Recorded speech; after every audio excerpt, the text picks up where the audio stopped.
Saya mau kasih tahu yang paling rusak sekarang ini juga polisi. Saya tadi baru bicara, polisi ini lebih rusak daripada zaman-zaman sebelumnya. Yang baik hanya ada 2 polisi saja. Polisi tidur sama Pak Hugeng. Kapolri yang sekarang ini harus segera diganti loh Pak. Polisi ini sebetulnya tidak melindungi rakyat. Malahan pagar makan tanaman. Contoh di Pamekasan, itu rumah milik seseorang, bertahun-tahun lamanya polisi tidak mau mengembalikan, meskipun Mahkamah Agung sudah memberi putusan Enkrah Pangeresde, putusan mengikat. Di Medan, polisi mengantar orang untuk mengusir si pemilik rumah. Saya berharap 2 ungkapan ini didengar oleh Kapolri.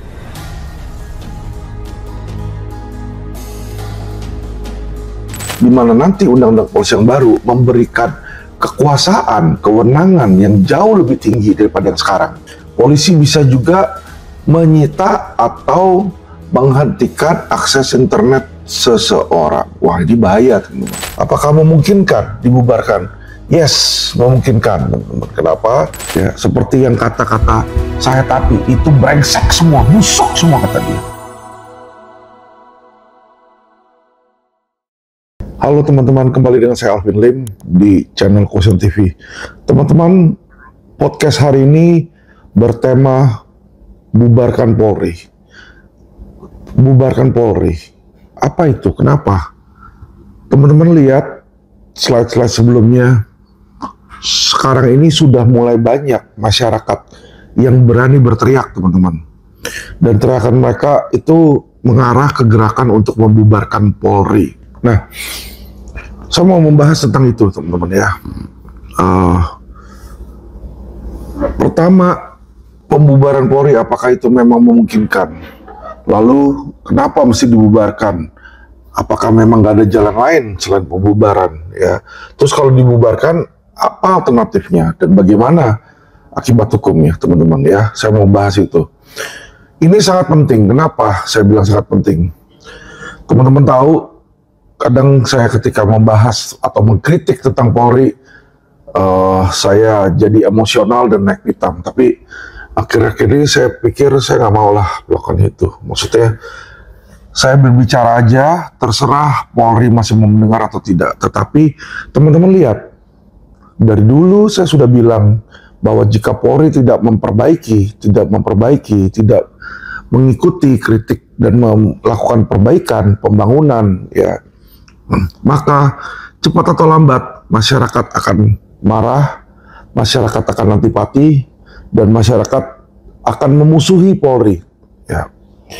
Dan ini teman-teman bisa lihat ya, akhir-akhir ini banyak kasus-kasus yang menguap di mana menjadikan atau menempatkan Polri di pihak yang berlawanan dengan masyarakat. Pertama adalah kasus Vina Cirebon, teman-teman ya. Peggy yang ditangkap akhirnya lepas, dan banyak masyarakat yang mendukung Peggy dan meminta agar Kapolda Jawa Barat dicopot. Situ. Mereka tidak puas dengan kinerja kepolisian, teman-teman ya. Terus teman-teman, bukan hanya kasus Vina Cirebon, Afif Maulana hal yang sama ya. Kapolda Sumbar teriak-teriak dan akan mau mempidanakan orang yang memviralkan. Ya, padahal orang yang memviralkan itu hanya ingin mengkritik kepolisian. Ya. Jadi kita melihat bagaimana Polri ini sudah menjadi institusi yang kurang lebih anti kritik, teman-teman ya. Superpower yang nggak mau untuk dikritik. Teman-teman, kedepannya ini akan makin berbahaya. Ya. Karena kita lihat DPR yang sama bobroknya, ya banyak oknumnya di situ. Berniat memperkuat Polri. Bagaimana itu? Dengan cara bagaimana memperkuat Polri? Pertama adalah dengan adanya undang-undang, teman-teman ya. Jadi ada revisi undang-undang kepolisian, di mana nanti undang-undang kepolisian yang baru memberikan kekuasaan, kewenangan yang jauh lebih tinggi daripada yang sekarang. Jadi kalau sekarang ini mereka hanya bisa menyita handphone, ya, menyita akun, nanti ke depannya polisi bisa juga menyita atau menghentikan akses internet seseorang. Wah, ini bahaya teman-teman ya. Jadi kita telepon kagak bisa, nanti kita email orang nggak bisa, kita WhatsApp nggak bisa, kita nonton Netflix nggak bisa, karena itu pakai online semua teman-teman ya. Dan teman-teman bisa lihat bahwa itu bisa dilakukan oleh kepolisian walaupun sebelum itu masuk ke pengadilan di mana dia divonis bersalah atau tidak. Coba bayangkan bagaimana kalau dia dihentikan akses internetnya ternyata oleh pengadilan terbukti tidak bersalah. Ya, berarti kan menurut teman-teman apakah itu tidak berlebihan? Ya, apakah nggak berlebihan itu untuk menghentikan akses internet ya? Kalau menurut saya sih berlebihan ya teman-teman ya. Tetapi balik lagi teman-teman, kalau mereka biarkan seperti itu ya kan, DPR kong kali kong dan eksekutif juga tutup mata ya. Saya melihat nantinya ke depannya polisi akan menjadi sosok yang makin dibenci masyarakat. Ya, kita bicara polisi bukan polisi yang baik ya teman-teman ya. Polisi oknum ya, saya tanamkan sekali lagi. Jadi nggak perlu saya di setiap YouTube saya harus bilang oknum, oknum, oknum. Yang saya maksud dalam YouTube ini, semua yang buruk ini adalah oknum polisi teman-teman ya. Jadi camkan. Nah, teman-teman, saya melihat di sini teman-teman ya, selain ya kasus-kasus yang ditangani secara nggak benar di sini teman-teman, juga melihat bagaimana polisi ini melanggar KUHAP, melanggar hukum, ya hukum acara. Contoh dalam kasus Peggy dan Vina ini Cirebon teman-teman ya, kita melihat bagaimana pengakuan Saka Tatal, katanya ketika dia dimintain keterangan dia dipukulin, dia disiksa, dia disuruh minum air kencing, dia disuruh melakukan hal-hal yang sangat-sangat buruk lah teman-teman ya, nggak layak sepertinya seorang manusia itu untuk diperlakukan seperti itu. Ya, jadi hal-hal yang dilakukan Polri dengan menggunakan kekerasan dan ancaman dan intimidasi untuk memperoleh keterangan saksi itu adalah pelanggaran pidana teman-teman ya, pelanggaran KUHAP, dan semestinya itu tidak berlaku demi hukum. Ya, bukan hanya pelanggaran teman-teman ya, polisi ini merasa diri superpower, dia bikin aturan sendiri ya. Yang namanya saksi itu adalah orang yang melihat, mendengar, dan mengetahui sebuah kejadian. Kita lihat ada seorang saksi yang diperiksa oleh polisi yang pernah kesurupan. Nah, saksi yang kesurupan ini tidak berada di lokasi kejadian pada saat pembunuhan itu terjadi, teman-teman ya. Tetapi dia dimintain keterangan karena dia kesurupan. Nah, berarti nih kalau manusianya nggak ngelihat, nggak tahu, nggak dengar, terus polisi menanyakan tentang apa? Menanyakan apa? Nanya ke siapa? Berarti yang di BAP ini kurang lebih genderuwo dong, setan atau dedemit ya. Jadi harusnya ketika dia nulis BAP dia ketik nama genderuwo roh halus ya kan, alamat kuburan ya kan. Lucu ini teman-teman ya, lucu karena kalau polisi melakukan hal-hal seperti itu nggak masuk di akal untuk dijadikan alat bukti teman-teman. Ketiga adalah kita melihat bagaimana di dalam keterangan saksi Peggy ya, itu polisi menggunakan foto-foto keluarga, foto-foto dia kebersamaan sama orang tuanya ya. Itu alat bukti apa itu? Saya bingung ya, saya bingung satu macam. Karena kenapa? Kita semua manusia yang punya orang tua pasti ada foto dengan keluarga. Jadi kalau kita ada foto keluarga, berarti dari 2 alat bukti, kita udah 1 alat bukti, terbukti dong. Terbukti udah 1 nih. Kan lucu. Jadi misalnya ada pembunuhan, wah kamu ada foto keluarga, berarti kamu sudah memenuhi 1 alat bukti. Gak ada itu teman-teman ya. Jadi saya lihat makin lama, polisi ini makin mencong, makin ngawur. Tapi anehnya dikasih tahu itu masih nggak mau ngerti. Bahkan saya udah teriak sekencang itu kepada Kapolri, Kapolri tetap juga nggak mengabaikan ya. Jadi kita lihat teman-teman, bagaimana saya berbicara tentang oknum Wisnu Hermawan ya. Wisnu Hermawan ketika dia jadi Dirti Petexus, ya, menangani kasus-kasus investasi bodong. Sekarang dia dengan cepat naik menjadi Kapolda bintang 2, teman-teman ya. Tentu muncul dugaan toh, apakah ada suap di situ? Kenapa? Bagaimana kau bisa naik posisi sangat tinggi seperti itu, padahal performanya tidak baik? Kenapa saya bilang performanya tidak baik, teman-teman ya? Menurut opini saya dan pandangan saya melihat di mana Wisnu itu, teman-teman ya,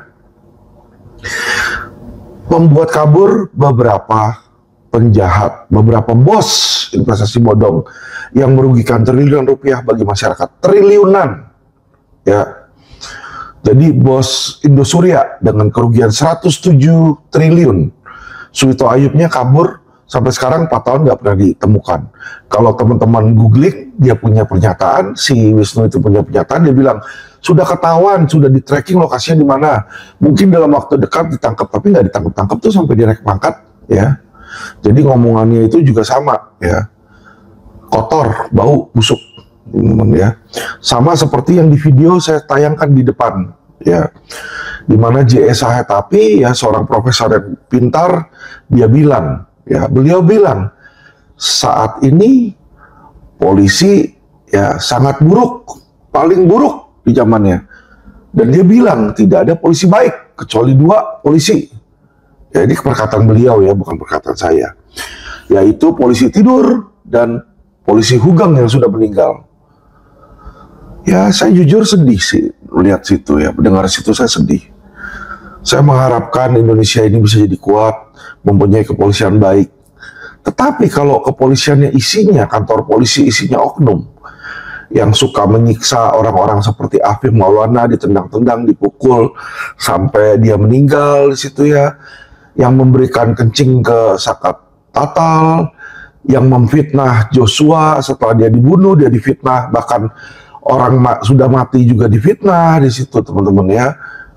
Kita lihat lagi Teddy Minahasa yang kerjanya jadi bandar narkoba, dan saya yakin bandar-bandar lain banyak, teman-teman. Dan saya yakin di saat ini yang sedang getol-getolnya Bapak Presiden Jokowi meminta agar judi dihapus, dibinasakan, ditiadakan ya. Saya yakin banyak anggota Polri, oknum Polri yang membackingi judi, teman-teman ya. Kenapa saya bilang seperti ini ya? Saya berpandangan seperti ini karena apa yang dikatakan oleh Bapak Sugeng Teguh ya. Sugeng Teguh bilang di podcastnya dia di Majalah Keadilan, dia bilang ya toh, dia memiliki bukti polisi-polisi nakal yang menerima uang suap dari bos judi. Nah, teman-teman, kalau kita mendengar seperti ini ya, dari pengakuan dari si Sugeng Teguh, teman-teman ya, dia ada bos judi katanya yang memberikan suap, dan bahkan Sugeng bilang kalau sampai data itu keluar ke masyarakat, Mabes Polri akan runtuh, akan bubar, teman-teman ya. Jadi ini lagi dan lagi, baik IPW nyuruh bubar ya, JSH tapi juga menyatakan bahwa polisi itu busuk, kata dia, keterangan dari dia ya. Terus kita lihat tadi slide-slide di masyarakat meminta agar Polri dibubarkan. Jadi ini naga-naganya nih, masyarakat ini ingin agar polisi ditiadakan, dibubarkan ya, nggak perlu, dan mereka kecewa lah, ini pernyataan kecewa, teman-teman. Nah, kalau kita lihat seperti ini, lalu apa? Apakah memungkinkan dibubarkan? Yes, memungkinkan, teman-teman. Kenapa? Kepolisian itu adalah institusi, dan kalau memang sudah tidak dibutuhkan, bisa dibikin undang-undang untuk membubarkan Polri. Nah, kalau Polri dibubarkan, siapa nanti yang jaga keamanan? Itu bisa dibagi, teman-teman. Ya, untuk penyidikan bisa dikembalikan ke kejaksaan, ya, karena kejaksaan ini, kalau saya bilang ini lebih mengerti tentang proses-proses penyidikan, dan kejaksaan ini lebih tahu lah tentang hukum acara pidana. Kedua, teman-teman ya, untuk menjaga keamanan, misalnya nangkap maling atau nangkap di lapangan, itu kita bisa serahkan apakah kepada TNI ataukah kepada Satpol PP atau kepada, kita bikin baru lagi, kalau di Amerika itu kan ada dua polisi federal sama polisi daerah. Polisi federal ini yang untuk menyidik, polisi daerah ini yang untuk mengamankan dan menangkap penjahat-penjahat, teman-teman ya. Jadi ada dua yang berbeda. Nah, kalau kita lihat dari sini, ini bisa diimplementasikan juga di Indonesia, bisa. Di mana polisi daerah ini ya yang kerjanya untuk menertibkan keamanan, menangkap penjahat itu, bisa laporan langsung ke kepala daerah. Jadi nggak melapor ke kepolisian, Polri, yang dimana nanti mereka bisa korup, teman-teman ya. Jadi ini memungkinkan ya, itu kita setuju di situ, teman-teman. Dan berikutnya adalah kalau kepolisian dibubarkan di situ, apa dampaknya? Kalau menurut saya malah dampaknya baik ya.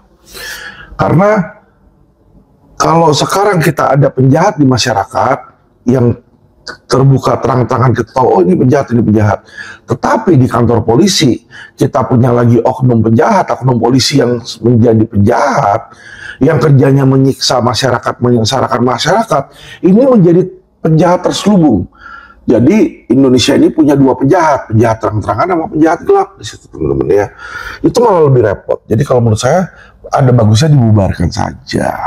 Nah, kalau dibubarkan, kita akan mempunyai dampak positifnya juga, teman-teman ya. Dimana kepolisian ini ketika dibubarkan, maka kita tidak perlu menambah atau memberikan anggaran.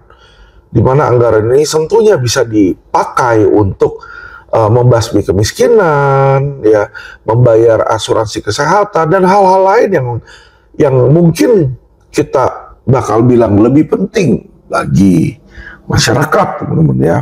Nah, teman-teman yang saya sayangin, kita melihat di sini bagaimana saya pun sudah putus asa kepada Polri, putus asa. Kasus-kasus yang saya laporin pun ya, yang simpel-simpel, contoh pencurian mobil. Pencurian mobil itu kalau berdasarkan perkap, ya peraturan Kapolri, itu 3-6 bulan harusnya sudah selesai. Itu perkara mudah, perkara sederhana masuknya, teman-teman ya. Sedangkan perkara yang ditanganin oleh Bapak Agung, penyidik Agung di Polres Jakarta Utara, itu sudah 2 tahun sampai sekarang nggak beres-beres, teman-teman. Nggak tahu tuh dia ngerjain apa tuh, ya. Mungkin dia lagi lagi dipanggil bandar judi kali, atau lagi melindungi bandar judi, kita nggak tahu, teman-teman ya. Jakarta Utara ini lagi ngapain nih? Lagi sibuk ngapain? Nggak kedengeran suaranya, ya. Dan kasus-kasus yang ditangani ini nggak jalan, teman-teman ya.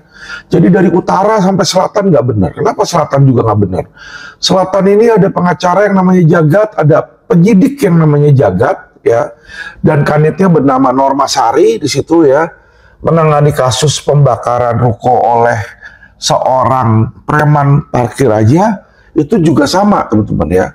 Sudah dilaporkan 2 tahun nggak beres nih, dari tahun 2023 sampai 2024 nih, ya. Tahun kedua ini nggak beres, teman-teman. Ya, nggak tahu kerjanya ngapain. Kalau info-infonya sih Polres Jakarta Selatan katanya jadi backingannya sih preman tukang parkir ini, teman-teman ya. Jadi saya melihat bagaimana sulitnya baik dari utara ke selatan, timur ke barat, itu brengsek ya, seperti yang kata-kata saya, tapi itu brengsek semua, busuk semua kata dia.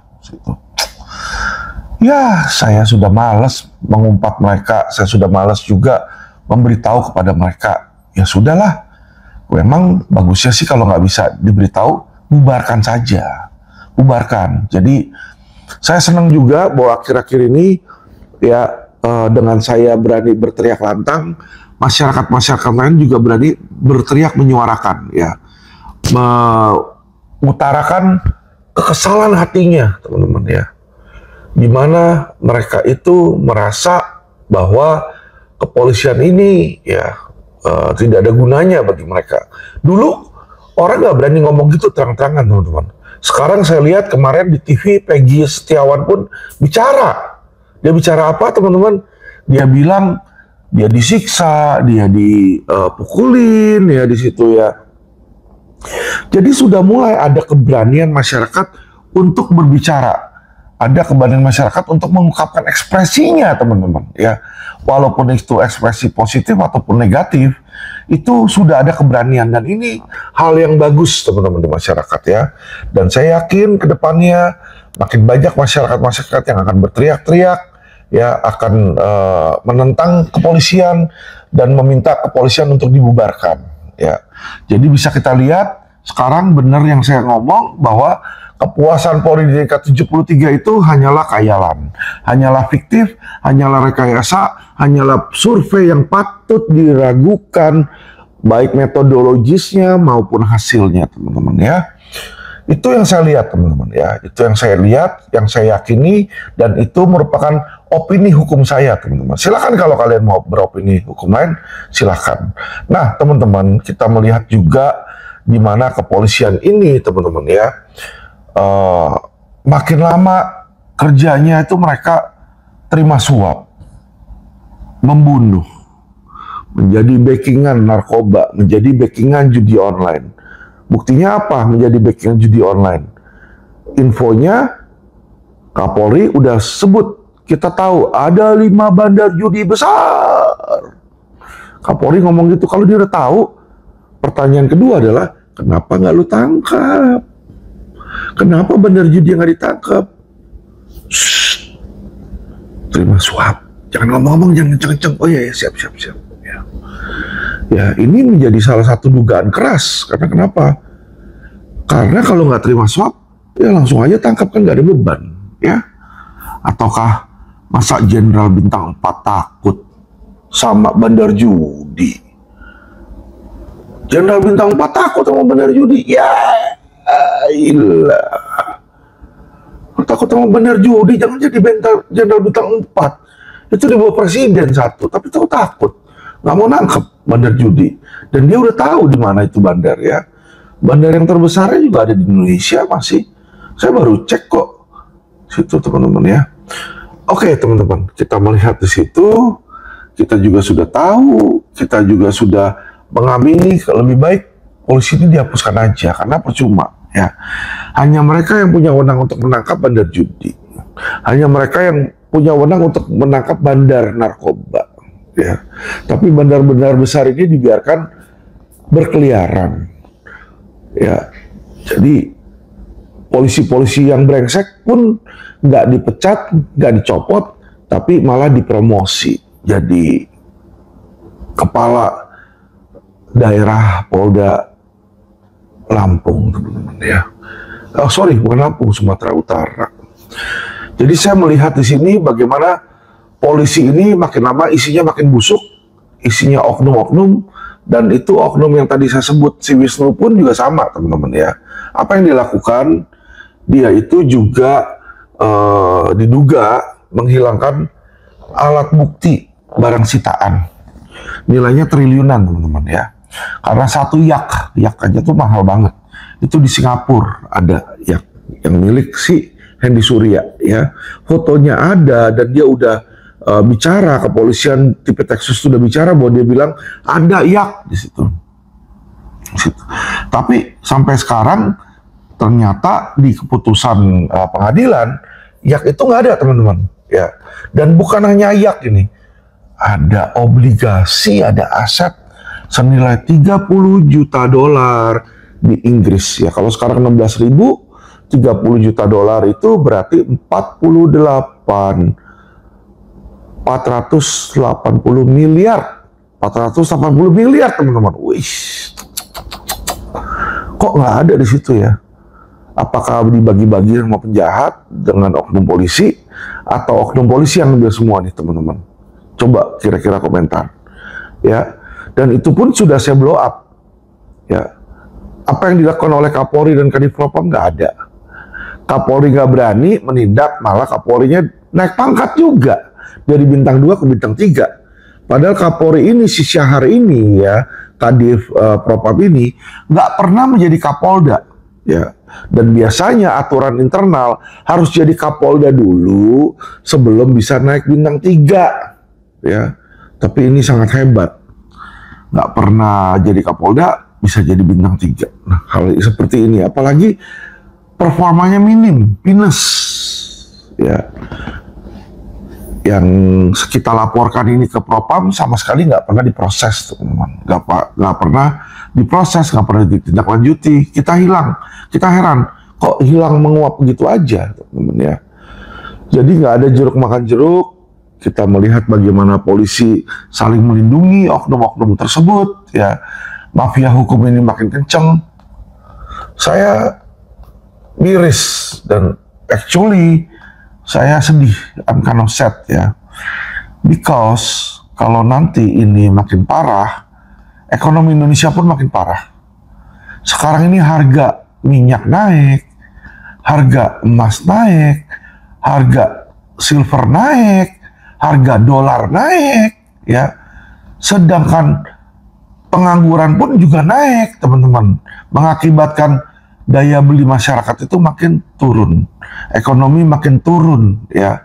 Keadaan kesejahteraan masyarakat hancur lebur, teman-teman ya. Orang yang susah akan makin susah, orang yang menengah ke bawah akan menjadi miskin, teman-teman ya. Tapi yang kaya makin kaya, teman-teman ya.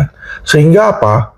Jurang perbedaan antara miskin dan kaya ini akan melebar. Karena yang kaya makin kaya, yang miskin makin miskin, jadi ini gapnya ini makin tinggi, teman-teman ya. Itu yang saya lihat.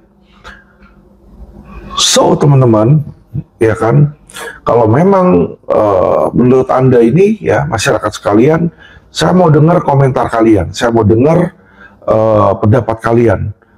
Masih layakkah kepolisian dipertahankan? Atau sudah pantaskah kepolisian dibubarkan? Tolong komentar, teman-teman ya. Kita harus cerdas berpikir, jangan pakai emosi, tapi kita lihat ya. Apakah ini merupakan sesuatu yang visible? Apakah ini sesuatu yang harus kita lakukan? Dan kalau memang kita harus lakukan membubarkan polisi, saran saya kita teriak lebih kencang di media sosial. Setiap orang teriak lebih kencang di media sosial, sehingga ketika mereka membuka TikTok, membuka IG, membuka Facebook, ya, isinya bubarkan polisi, bubarkan polisi. Dan bukan hanya itu, marilah kita lakukan gerakan massa, unjuk rasa di kantor presiden untuk bubarkan Polri, teman-teman ya. Karena kelihatannya udah nggak ada gunanya lagi di Polri, nggak ada gunanya Polri itu, teman-teman ya. Jadi lebih baik kita bubarkan. Oke, teman-teman. Teman-teman, saya berterima kasih kepada yang sudah mendukung dan menonton video Quotient TV selama ini, teman-teman ya. Saya akan selalu mengupdate dengan podcast-podcast, dengan topik-topik terbaru dan perkembangan terbaru di masyarakat, sehingga teman-teman tidak akan ketinggalan tentang update hukum ya. Kita banyak sekali topik-topik tentang hukum di video kami, dan juga ada topik tentang keuangan ya, kecerdasan keuangan. So, oke, terima kasih teman-teman. Salam cerdas hukum.